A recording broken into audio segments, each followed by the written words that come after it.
Back to My Garden, episode 52. Welcome to Back to My Garden. Discover your passion for gardening. Here's Dave Ledoux. Attention garden lovers, do you want to save time, save money, and have your most amazing garden ever? Receive free tips, strategies, and gardening techniques from passionate gardeners around the world. Join the VIP club for free today at www.backtomygarden.com/VIP. Discover how to earn your first $500 or your next $500 as a garden blogger. Get my simple 5-step system for creating your own second income doing what you love part-time. Download instantly for free my Garden Blogger Blueprint Mind Map at www.backtomygarden.com/secret. Well, good morning, good afternoon, or good evening, depending on where you are in the world when you listen to this. I'm Dave Ledoux, and welcome to another edition of Back to My Garden. And today we have a fantastic guest. We're going all the way across the country to the West Coast, the Bay Area of California. Julia and I are going to talk about urban farming, heirloom seeds, garlic, winter squash, irrigation, greenhouses, and pretty much anything we feel like talking about. She's an exercise coach and a fitness consultant.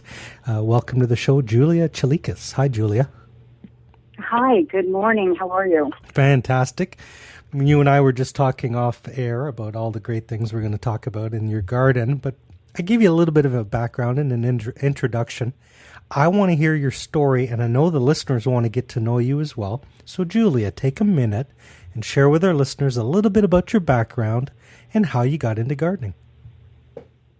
I think, like a lot of people, I got my start in gardening in weeding my parents' yard, and it was always a chore. You know, I really disliked it, but something about scraping dirt and digging in dirt as a kid, I really liked. So I could do the weeding thing just fine.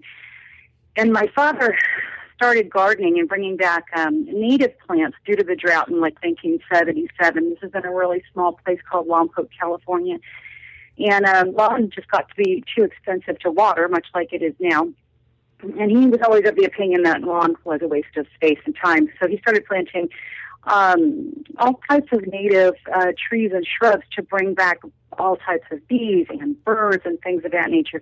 And that's why I kind of started getting my interest then, because I watched him transform this yard that was boring and nothing into this wonderland of mazes and rosemaries and dianthus, all kinds of wonderful conifers.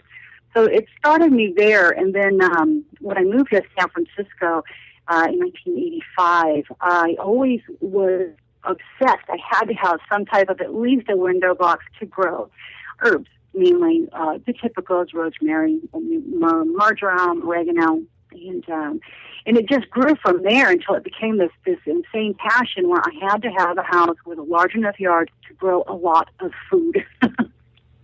Fantastic. So you had dirt under your fingernails as a child. Oh, yeah. And then as an adult, you continued all the way through. All the way through, I did.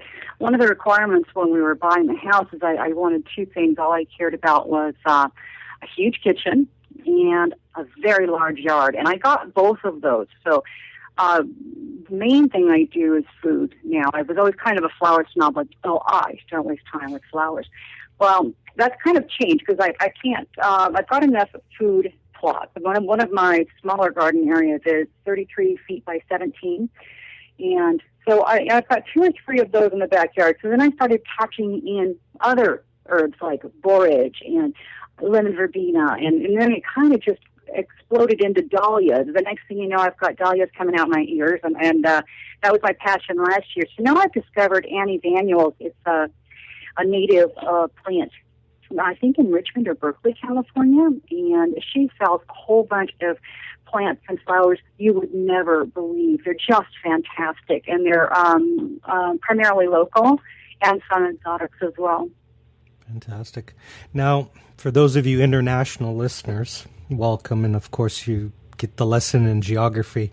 You're up around, I guess San Francisco is the major city near you?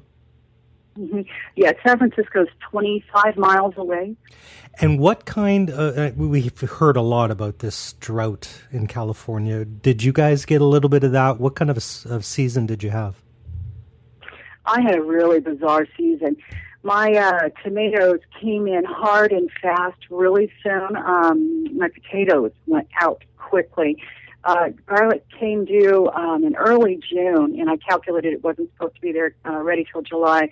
And I think right now it's very strange. My peppers are still going great guns, but we're wrapping up. We're already hitting fall. And my garlic's going in today. But the drought has really been a huge issue.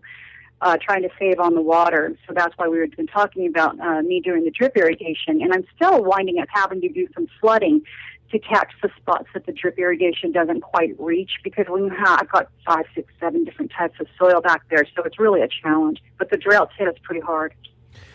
Now, for drip irrigation, are you building this yourself or are you outsourcing it?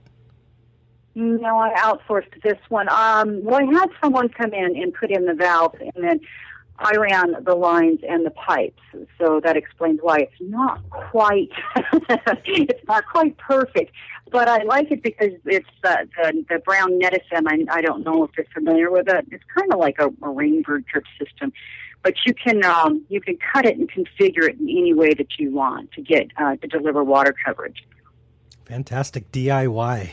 It's okay. Yeah, duct tape. Yeah.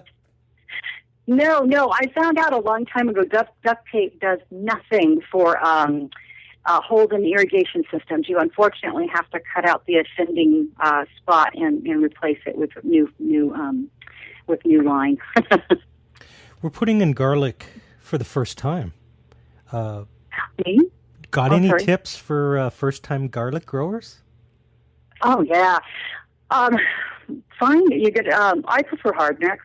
They are really, really, really user friendly, and the hardnecks are typified by having fewer cloves, but bigger cloves on the head, and they've got a hard stem coming up the middle. They're pretty forgiving, but make sure that you do. I typically will do a trench about anywhere from 4 to 6 inches deep, and then.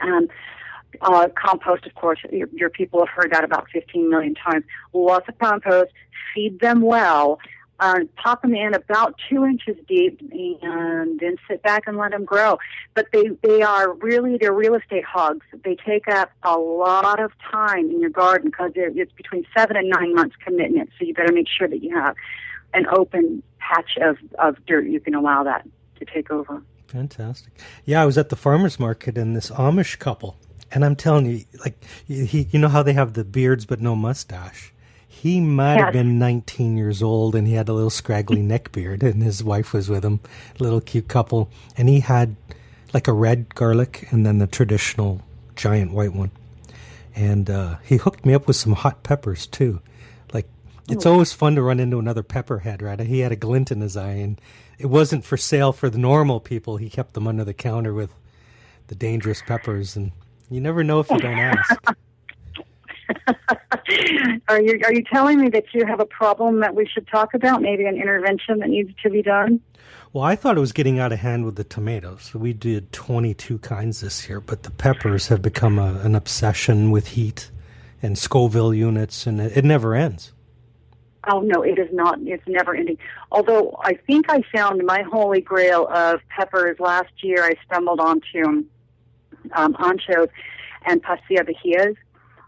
Oh my gosh. So they're not bitter. They're not hot at all. They're very mild, which I never thought I'd hear myself say. I like a mild pepper. But you can sear them, you can stuff them, anything you can name. You can dry them and make sauces out of them. They're fantastic.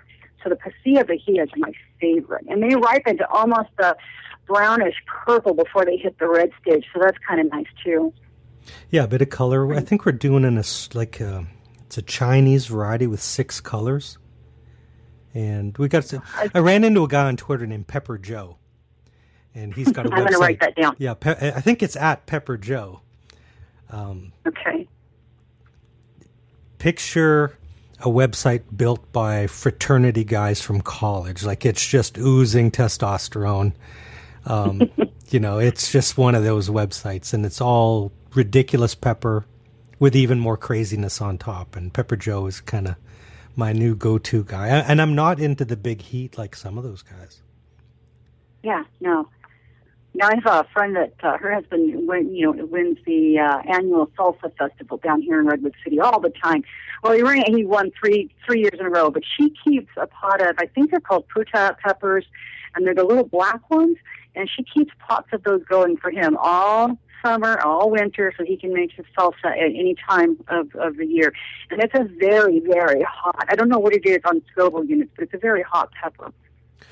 Well, it's got actually a very fruity taste, almost like a Caribbean, like what are they, the sweet habaneros, the hot.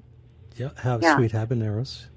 And some people eat them like popcorn or candy. It's just, I think everyone has a different tolerance. Yes, well, you can build that tolerance as well. I grew a Caribbean plant for a client's husband, and he couldn't get anything to grow in his yard, so I grew a big pot of the Caribbean peppers for him. Oh, my gosh. And I could barely slice them thinly and eat them on a sandwich. And he was, like you said, eating it just like popcorn. But that was a real easy grow. That pepper grew like crazy. Let's shift gears a little bit. I want to talk about your yard and your garden. When you got the property, was there anything there, or did you kind of start with a blank slate? Oh, there was crabgrass and oxalis. So we don't do any chemicals in my house at all. So I did a lot of digging. I did a lot of pulling, and you know how the crabgrass has those nice rhythms that go all the way under the ground. I would just follow those patiently, or I would dig spadefuls and pick out every single oxalis seed that I could, or bulb that I could find. But it was blank. There was nothing there. So I had a number of designs in place, and I failed at every single one of them until I figured out where I was going to walk in my yard, and where, I have an outdoor bathtub, where that was going to go. And then once I got that kind of quote-unquote hardscaping in, then my garden just bloomed in front of my eyes. And I went, oh, it makes so much sense to put all the, the peppers over here this year, make that a big garden plot. So it was a blank slate, so I was really lucky. I didn't have to go through anybody else's visions, you know what I mean? Did you have to bring soil in, or did you have something to work with? Yeah, I've had to bring in a lot of soil. And do you know who Ruth Stout is? Have you ever heard of the Ruth Stout Method of gardening? Her whole thing was she would just go out with clumps of hay and compost and just drop it on the weeds, right? And the whole idea was that after 3 to 5 years, you could cure any clay soil by just using this no-till compost method, mulching method. Well, I'm here to tell you, God love her, but it doesn't work. So I still have to bring in tons of soil every year for that clay garden. And I don't know where it goes, but I do know that it's still hard as concrete in some areas. So I've tried to till, to not till, to only mulch, to do all kinds of different stuff. But this year, I'm getting ready to put everything to bed. In the next 2 weeks, I'll have everything pulled. And I think I'm going to order 3 or 4 cubic yards of soil and then just lay it right down on top and then mulch it with the hay and see what happens when I'm ready to plant that section in May. Oh, nice. Yeah, I feel for you. Last week we had 4 yards dumped in the driveway, and I had to move it a wheelbarrow at a time. Mm-hmm. We did the chemistry set to test your soil. I've got 3 or 4 of them. Did you do it? Yeah. Nitrogen was virtually 0.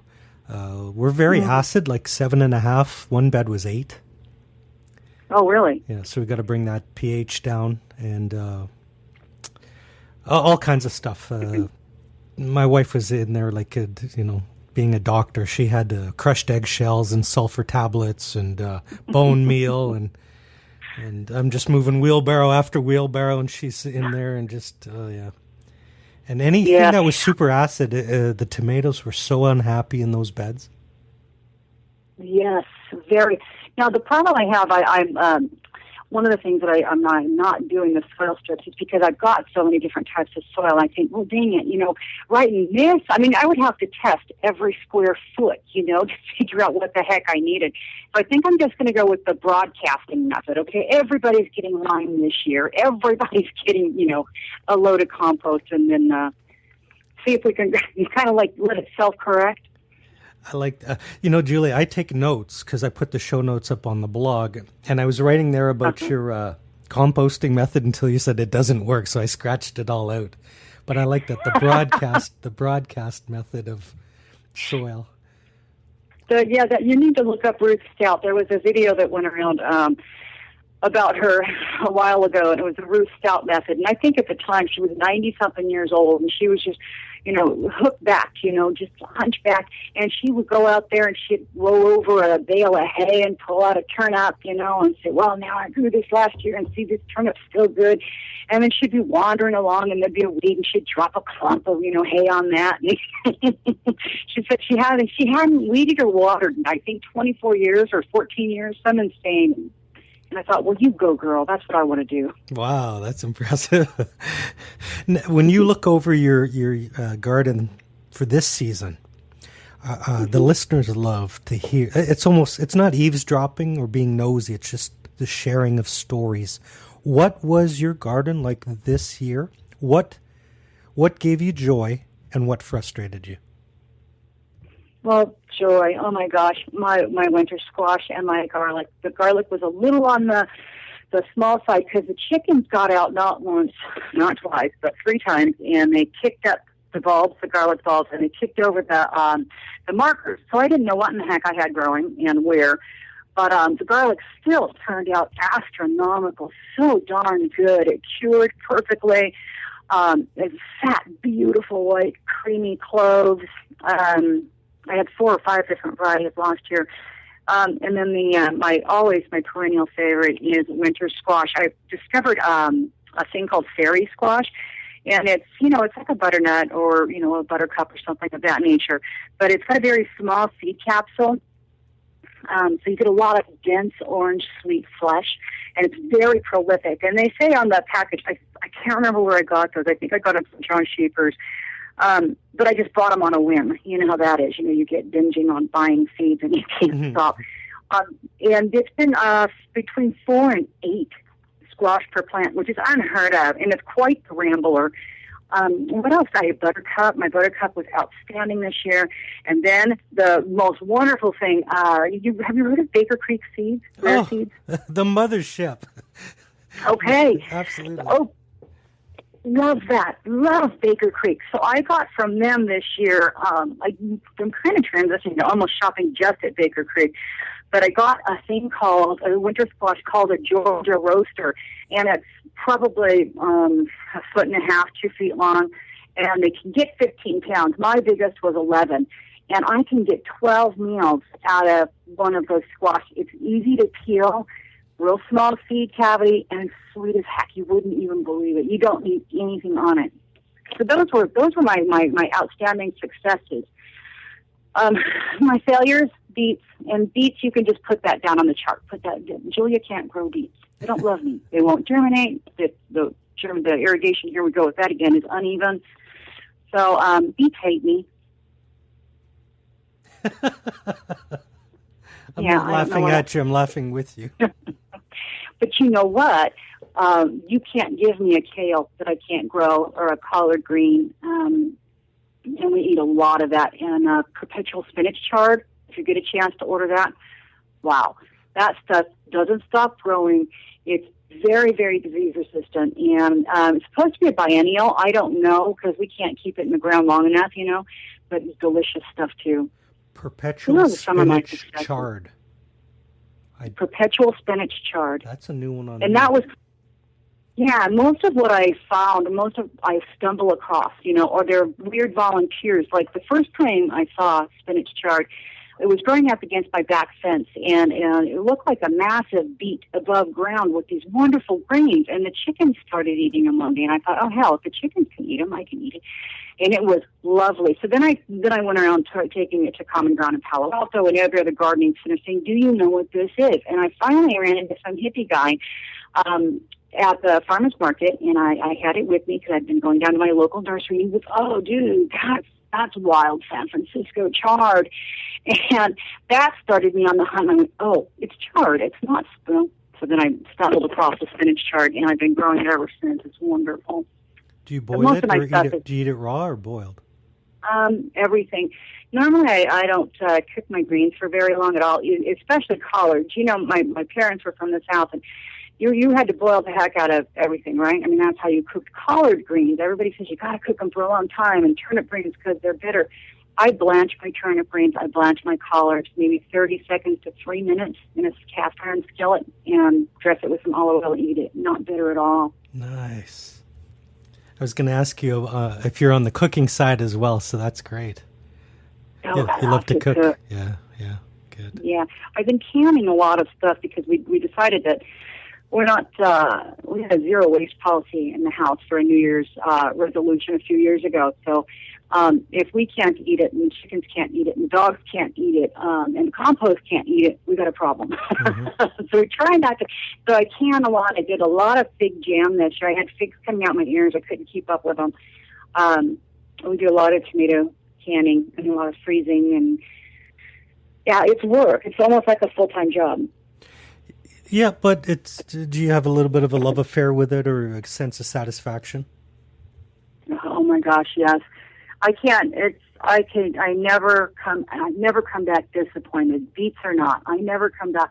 There's always something new. There's always something exciting. There's always there's a satisfaction that comes with it. You know, just it's meditative. You know, going out there and the smell of the dirt, and I've got more birds than I can shake a stick at, and it's just wonderful. It's wonderful. I do potatoes and just rooting around in the dirt for those first couple of new potatoes. It's just magic. It's true. The first potatoes of the season, it's a competition.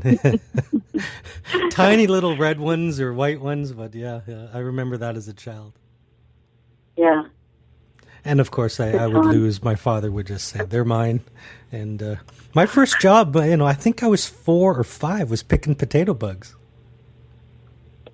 Oh my gosh, did you just say potato bugs? That was my first job, picking potato bugs.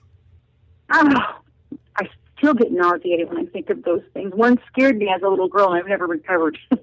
Yeah, because they have little sticky feet, and they don't bite, but they leave a little reddish rust color poo behind when they poo on your finger. And yeah, I had a little. That was my job. Yeah, I've heard a lot of things, but no one's ever talked to me about potato bug poo before. I know. Yeah. Well, on our podcast, there are no rules. Speaking of rules, I'm looking at the clock. Now's the time in the show when we play our favorite game called 5 Quick Questions. Julia, okay. This is your chance to share wisdom and experience with brand new rookie gardeners. Are you ready to play? I'm ready. Julia, question number 1. In your opinion, what do you think stops most people from even trying gardening? Dirt and sweat. 4 little words. And fear of failure, lack of knowledge, right? They're afraid. But you can't make any mistakes, you guys. Just put stuff in the dirt and water it. You're an experienced gardener, and you just candidly admitted on the internet that beets hate you. Yes. So people can really relate to that. I mean, if not everything is going to grow, right? No, not everything's going to grow, and you're not going to have the perfect environment or the perfect soil for everything. But the thing is you find what does work, and you just go to town with it. Fantastic. Question number 2. What's the best gardening advice that you've ever received? I actually cannot answer that question. I don't know. I would have to say, and this kind of digs into my the best gardening books, but Barbara Kingsolver's whole book, Animal Vegetable Miracle, that was all one big advice book for me. It was wonderful. Good stuff. Question 3 is websites. Do you have any resources you use online or have any friends that are garden bloggers? Not really. No, I love Territorial Seeds for their garden planner. Yeah. It's really inexpensive. It's like $25 a year, and it lets you do succession planting, planting, and companion planting, and it will pop up an email and tell you what needs to go under cover this time of year, what needs to be started in seed beds, what needs to be transplanted. And if you try to go put something in that little space, it'll tell you, no, by the way, you can't because you've only got 45 days, and that's when your lemons are going in or whatever. Nice. Now, for those of you driving or jogging, I'll put all the links in the show notes at BackToMyGarden. I think that's territorialseeds.com, right? It is. It is. And then, of course, Baker Creek Seeds is rareseeds.com. Rareseeds.com. It is rareseeds.com, and they're at rareseeds on Twitter. Isn't it crazy? And they've been very active this year, since the Heirloom Festival. Did you? Yeah, I was just going to say, that's up in your neck of the woods. Yes, it was wonderful. I didn't go this year. I went for the very first year, and it was fantastic. Was that a little overwhelming, or did you slide right in and fit in? Was it your kind of people? They were my people. I walked around hyperventilating the whole time. It was just wonderful. A bunch of, dirt geeks like me, it was wonderful. Nice. Okay, Territorial Seeds for the garden planner, Baker Creek. Oh, by the way, if you're on social media, folks, follow Julia. She's got a new Twitter on a project she's setting up. It's at Love Shack Farms. That's how we first connected. And I'll be getting that up and running and filling that in starting today. We'll be doing a whole big garden dump. So nice. Get ready for that. Yeah. Because the photography, people love seeing garden photos. Good. They can give me some pointers on how to get the best out of my little iPhone thing. Yeah. I mean, the other day I saw my wife running through the garden with her smartphone, trying to take a picture of a bumblebee with her phone. And it wouldn't sit still. And I was thinking, oh, don't do it. I can relate to that. I do that with my carpenter bees, and I've had millions of them this year on my scarlet renardines. They just love those flowers. And I just sit there going click, click, click, click, because I know eventually, I'm going to get a picture. And I get lots of fat, black shiny butts of carpenter bees, and that's about it. On a total aside, a little bit of a sad note, folks. I'm a big sunflower grower. I have 2 blue jays that every day between 8:30 and 9 a.m. start eating my sunflowers. And they took one down. It's had it. They ate every seed in the sunflower head. It's I cannot win the fight. I see them out there, and it's like a clockwork. And I go out, and I'm looking like a crazy nut chasing birds in my slippers. I don't know. No. Anybody who grows knows exactly what you're doing. And I suggest that you just give up, and as soon as you see them budding, cut them. Because if the blue jays or the scrub jays don't get it, the rats will in the middle of the night. If they don't get it, the squirrels will. So it's hard work being a farmer in my 300 square feet of farm. Yeah, I understand. I have sympathy for the big time guys. We talked about books. That's question 4 is, can you recommend a favorite gardening book? And you mentioned Animal, Vegetable, Mineral. Right. Animal, Vegetable, Miracle by Barbara Kingsolver. Yeah, it's her. It's a year in her life off on her farm. And that was very, very inspirational to me to read that. Because in between the little stories of her life, and it's them trying to live off the land and not buy anything, you learn a lot. She teaches you a lot about horticulture and a lot about animal husbandry and the impact that we have on the earth. Omnivore's Dilemma, likewise, not a gardening book, but you can learn a whole heck of a lot just reading it, what to do and what not to do for the planet, and where your food's coming from. And just because you can eat it doesn't mean you should. That was inspirational. But my all-around favorite, I don't know what they have in your neck of the woods, is Sunset Garden's Western Garden book. It's just good for the basics, to get you started. But it's really pretty good to have on hand. Nice. As an aside, Julia, how long have you had chickens and how many do you have? My last flock just aged out. So I have 3 girls now. I was put on a limit because I had 8 at one point, and that's against city regulations. So if anybody's listening from Redwood City, don't rat me out. So I have 3 girls now, and I've had chickens for, we've lived through 8 years, so I've had them for 8 years. And from 3, how many eggs roughly does that equate to? Right now, Otis is the only one laying. The other 2 little girls have another 2 months before they start laying.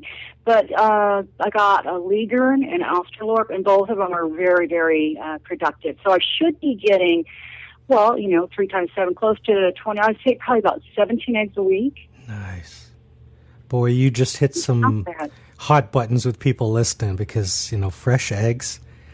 Man. And here's a hint for nothing. Make sure you feed your girls a lot of greens, a lot of colorful greens and vegetables, and then also dig worms for them because it makes the yolks so much richer and they taste so much better. Worms, that's the key. It's a topic for another show, but the commercial egg market in the U.S., in a dozen, where they're from and the age and what their feed was and the antibiotics, it's It must be hard to feed 300 million people. Well, that's a subject for another time, but we overconsume protein in the first place, so... Yeah, it's expensive. Question 5 is a total fun one. You can answer it any way you want. Either what is something that you've been itching to try next season as an experiment, or what would you recommend every gardener try to grow next year? I have to say garlic. You got to do it right now, though. There's garlic or onions. Those are 2 of my favorites. Now, you can't go wrong, and they taste delicious. I would say garlic or onions. Or, take a page out of my book. You can try growing beets. Damn it, I'm going to try again. We have the beets down pat. We canned 3 kinds of beets this year. And I feel very lucky. I'm really feeling a little bit jealous over here, and just maybe a hint of resentment. We have a yellow one, and like a one that's white with red spirals in it, and then a classic big red one. And yeah, we're lucky with beets. But hey, on the other side of the coin, our courgettes, zucchinis. We never got a single one. The flowers were all male on all the plants. Stop it. Really? Now, look, I had a pretty bad season with those as well. So, but you didn't have a single female, huh? Not a single female. And so we did the soil test, and it was a pH of 8. And it was just the soil was the problem. Oh. What was it just too acid? Too acid, yeah. And how did that happen up in your neck of the woods? That's a great question. Because we had to buy soil for our raised beds, you never know. Yeah, but I've learned. I mean, I'm still at that enthusiastic amateur stage, and now we're going to bring down the pH this year in that bed, and hopefully we'll get zucchinis next season. Well, here's hoping. That you will, and that's also one that, much like beets, that's one of the easiest things to grow, correct? On paper, right? But I found out a long time ago, paper doesn't really do me a whole heck of a lot of good. Your garlic was a month early. How does that happen? I don't know. Everything was so off this year. It wasn't even funny. I put in 11 Amish paste tomatoes that I had grown from seed. And it turned out to be big, fat, almost round, not oblong like a normal saucer, a normal Roma. And they were almost like slicers. And they were really productive. Right off the bat, I had to race the rats, of course, to get to their fruit. And then they just stopped. They're supposed to be indeterminate. They're supposed to still, but they just stopped. Everything was off in the garden. My fig tree, though, went great. It just went insane this year. I have one of the ones I have is an Osborne prolific, and I couldn't keep the fruit off the tree. I couldn't pick it fast enough. Yeah. Well, there's always next summer, right? Oh, we get to garden all year round here, honey. I know. I'm envious. It's getting down into a couple degrees above freezing here at nighttime now, and the season is over. Ooh.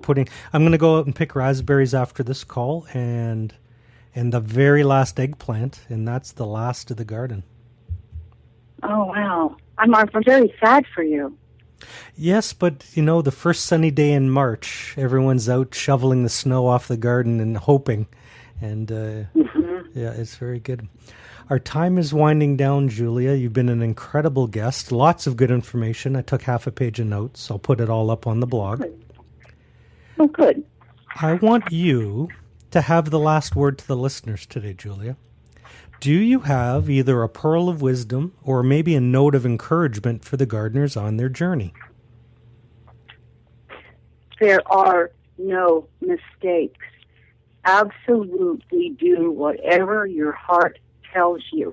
If you want to grow corn in March and people say it can't be done, find a way. But there are no mistakes in gardening. Oh, that'll be the quote for Twitter. There are no mistakes in gardening. Julia, you've been spectacular. We're going to have you back in a couple of months, okay? All right. I can't wait. It's been so wonderful speaking with you. Have a great day. You too. Bye-bye, Dave.